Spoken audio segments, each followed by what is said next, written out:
Good morning once again. Here's the thing. We can talk about our numbers in New York City. Our guns are down, numbers of gangs are down, our shootings are down, our homicides are down.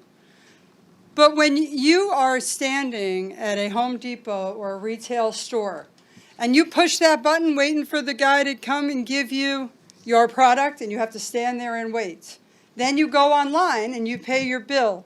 And as you're standing there, like every good person will do, to pay your bill, you look at the exit and you see people either with duffel bags or pallets or garbage bags walking out of the store without paying their bill. So we can talk about the numbers being down in the city of New York on all these crimes, and they are, by the way. And it took good work to get them there. But when you're standing on that line watching people walk out the door without paying the bill, to you, crime's at 100%. And that's what we're here today to address.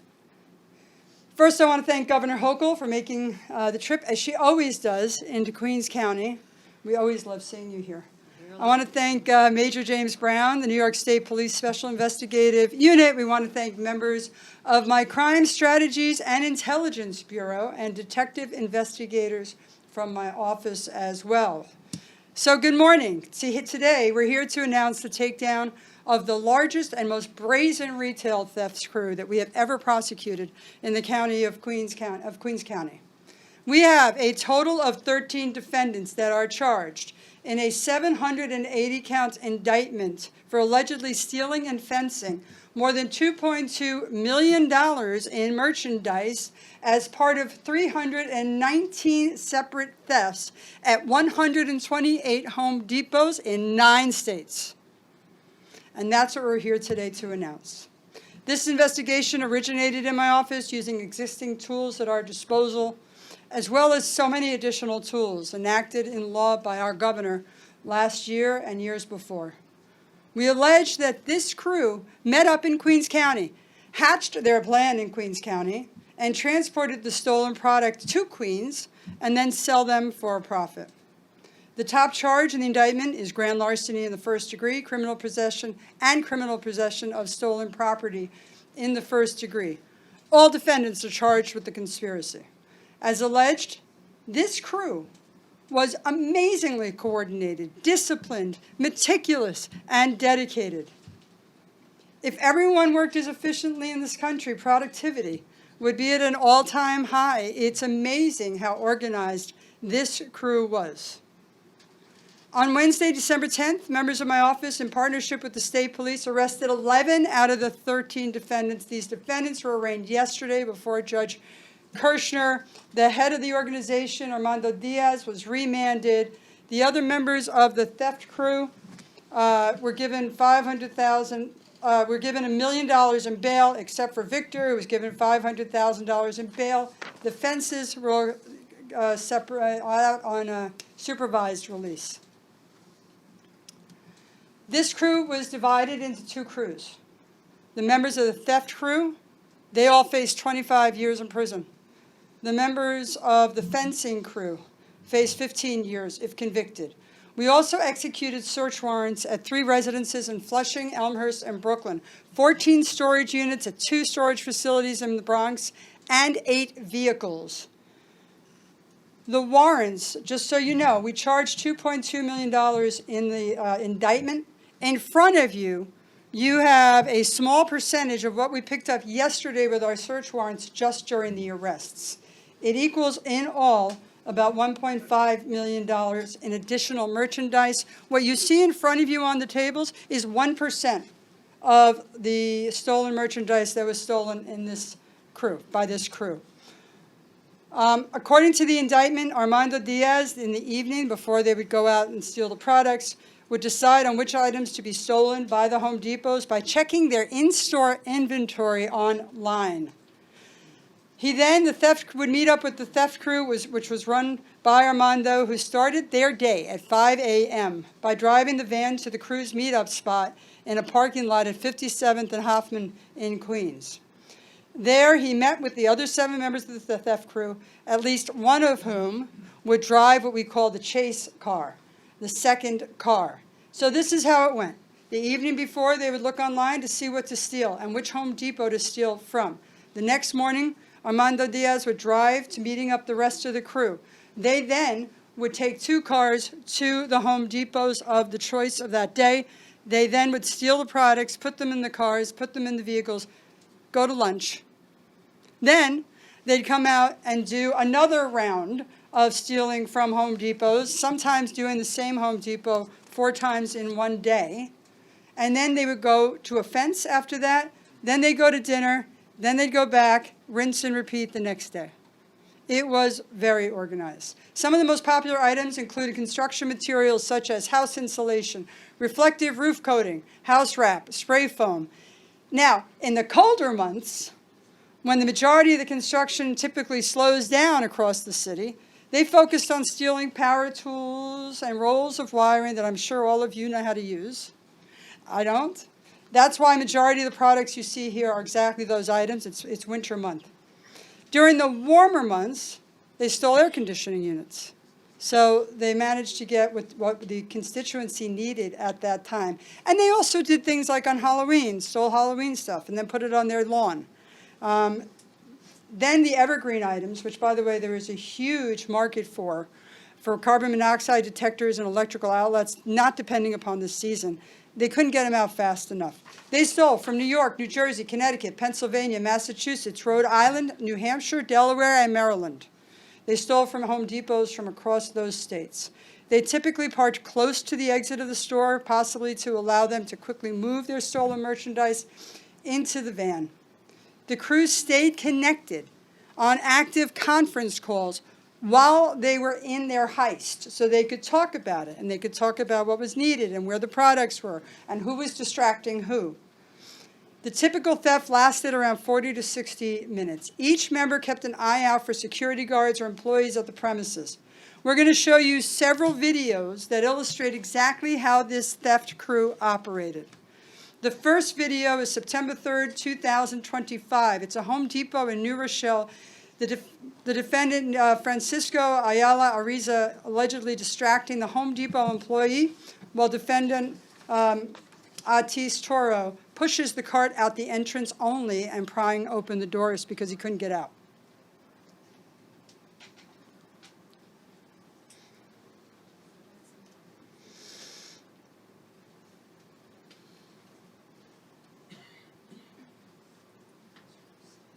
Right out the door. And again, these are small examples since so many millions of dollars of products were stolen. Video 2, May 15th, 2025, Home Depot in Brooklyn, New York. Defendant Diaz allegedly packing smoke and carbon monoxide alarms into large garbage bags or bins before they are wheeled out of the store through the entrance-only door.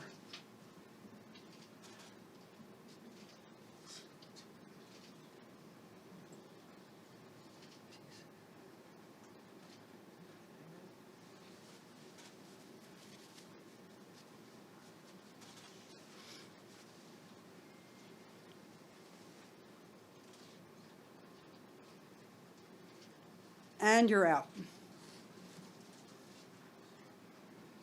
The next one is September 6, 2025 in Farmingdale, New York. Defendant Cal allegedly breaking, you know the ones that are locked up where you usually have to call someone?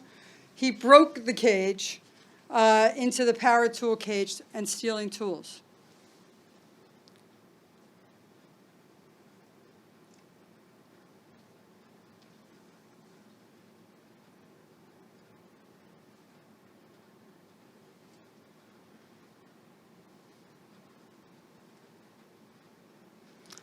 And the fourth video is July 9th, 2025 at Seabury Street in Elmhurst. Defendant David Montoya allegedly receives stolen power tools from 3 of the other defendants. Montoya then pays Toro in cash.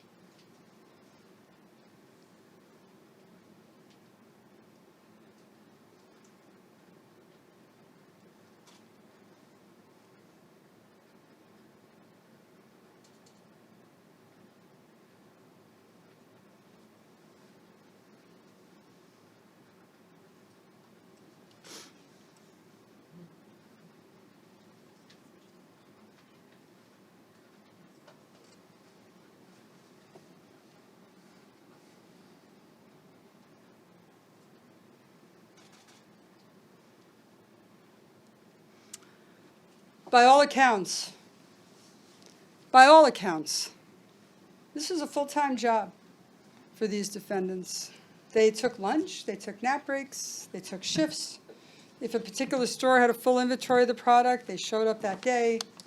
We've mapped out 8 locations most frequently targeted in these thefts, as well as the lost value on a press board beside me. After the products were stolen, the theft crew needed to get rid of them as a way to feed the theft crew's salaries. Stolen products were sold in Queens, the Bronx, and Brooklyn to fences at 50 to 70% of the retail value, shifting the resulting losses, by the way, to the law-abiding customers who were paying the bill, standing online, waiting. Our big break came in June 2024. While surveilling a suspected retail fencing location in Queens in an unrelated investigation, detective investigators from my office spotted a truck unloading 5 fully loaded boxes and air conditioning units from Home Depot. From there, my office conducted surveillance using license plate readers and court-authorized wires. Home Depot was crucial partners in this investigation and provided video and documentary evidence. Members of my Crime Strategies and Intelligence Bureau reached out to Home Depot, and our industry partner confirmed an ongoing theft operation they were tracking from Armando Diaz. We pledged our full support and went from there. This is the thing. We're entering retail season. Christmas, Hanukkah, Kwanzaa, everything's coming up now. People shouldn't have hiked prices because others are just taking things off the wall and walking out the store with them. And everybody that sees that, it's hard to believe that crime isn't high, right? Because you're seeing it happen in front of you. And the truth is, it is getting lowered. But that is happening in front of you. So the message today, though, however, if you look, a lot of these were in the past. The message today is organized retail crime will not go unanswered in this borough. We will find you. We will investigate the crime. And we will use all the tools given to us by the legislature and by our great governor to prosecute you in that line. Our office built this case from the ground up. Shannon LaCourte and Brandy Kligman from my Crime Strategies and Intelligence Bureau. They built the case with detective investigators that work with this office and the state police. Lieutenant Joseph Oliver, Gately, Christopher Gately, Richard Strauss, and Sergeant David Moore, and our Chief LaPalo. And so we want to thank everyone, especially the state police, for their partnership. We could not do this without the laws that are changed by the legislature and by Governor Hochul. We charged under the laws today that were changed in '24. We also value the state police that the governor has deemed in her discretion to station here at the DA's office to work with us, and we thank her for that work. And now I present to you the governor of the state of New York, Kathy Hochul. Thank you. Thank you very much. I think the district attorney explained very clearly why we're here, to send one message to those brazen enough to undertake something of this scale here in the state of New York and in other states. Your days are numbered. You commit these crimes, we're coming after you. You will be caught, you will be prosecuted, and you'll regret the day you ever started trying to rip off businesses like Home Depot and others across our country. So I'm proud of what you've done here. We don't take for granted the work of our district attorneys and our state police and the investigators and the DA's staff and the local police. It takes a whole effort. But the bottom line is there are people spending every waking hour trying to figure out how to rip off other people. And the result is your prices are higher than they ever should have been. That is a fact, because stores have to figure out a way to absorb these costs. Billions of dollars every year lost because of retail theft across our country. Now, here in the state of New York, we take this very seriously. That is why we started to see an increase in retail theft. We jumped right on this. We passed laws that allowed people to aggregate more cases together, even if it wasn't from the same store, to add up to the threshold to call it a felony instead of a misdemeanor. That way we could arrest many more people with higher charges and hold them longer. Number one, that's number one. Number two, resources. I talked to my district attorneys. I talked to Melinda Katz many times. What do you need? How can I fortify your operations? Well, it comes down to money. We allocated $40 million to support our district attorneys, create a unit within the state police, and I'm so proud of the work they do. hiring over 100 people from the state police to focus on this alone, but also giving you the resources. And you mentioned license plate readers and other technologies, drones, et cetera. A lot of that is coming from us investing money into local policing as well. Since I've been governor, we've invested $3 billion in fighting crime. Today, you see some of those results. We're not done. One crime is one too many, but we know what we're doing. We're leaning hard into this. And as a result of these changes, just in a very short time, since we changed the laws and put money behind this effort, retail theft crimes are down 14% in the city and across the state of New York. Now, that is huge because the number was going up. We stopped the escalation, it flattened, and now it's declining. So we're going to continue. We believe in this mission, and it is to keep people, other store patrons, safe. As the DA mentioned, it is very unsettling to be in a store, whether it's a Dwayne Reed trying to get your toothpaste or at a Home Depot. It's unsettling to be in a store, not sure whether or not the people who are committing the crimes have weapons, whether they're going to assault the retail workers, which is why we increased our penalties on retail workers, assaults on them, but also any way we can. We're going to be always listening to our partners. What else do you need to be more effective? And we will make sure that the state is there for you. So I want to thank everyone involved in this. Statewide, our organized retail task force has recovered, including this, almost $4 million, and I'm proud of the work you've done. We've had 1,200 arrests, 2,200 charges, and as I mentioned, this happens when people work together toward a common cause to let the bad guys know, you do this, you commit the crime, you'll do the time. And as we enter this holiday season, people should walk into stores with that sense of security, that they're not going to be caught in the crossfire or be involved in something that they never would have expected when they simply went out to get their kids some holiday gifts. So it's a new day in New York. Crime is down. We're working hard together. And I'm proud of the work we're doing. We're going to continue doing it. And I want to thank, again, my state police. And I would like to call up at this time Major James Brown, our detail commander for our Special Investigations Unit. You're doing extraordinary work. But also to all the people in the DA's office, the staff, all those who show up every single day. Your sole mission in life is to keep our people safe. And I'm eternally grateful for that as your governor. Thank you very much.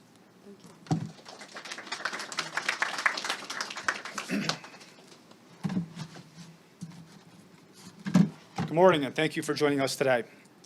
I want to start by thanking Governor Hochul for her continued support of the New York State Police. I'd also like to thank District Attorney Katz for her partnership with our agency and for working another great case with our unit. We understand the continued frustration over retail theft. It harms businesses and the public.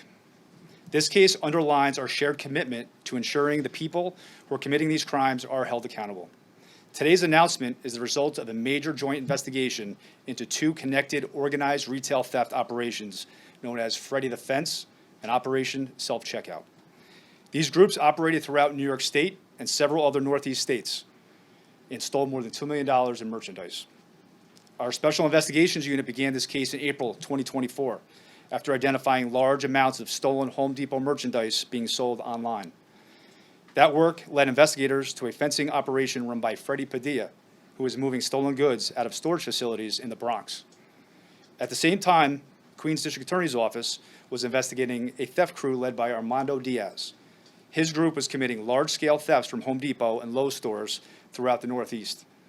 Their stolen items were often funneled directly to Padilla for resale. Once that connection was discovered, our agencies combined efforts and conducted an 18-month investigation. As a result of this work, investigators identified 13 individuals involved in these schemes, numerous fencing locations, and several vehicles used to transport the stolen property. These suspects were organized, prepared. They had a plan. They went out almost every day with one goal in mind, to steal. They targeted stores like Home Depot. They went out in small teams. They used distraction methods.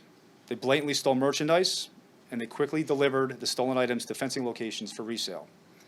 One thing is certain, these suspects had no regard for the law or the businesses they stole from. These suspects are now facing indictment on charges that include grand larceny in the first degree, criminal possession of stolen property in the first degree, both be felonies, and conspiracy in the fourth degree.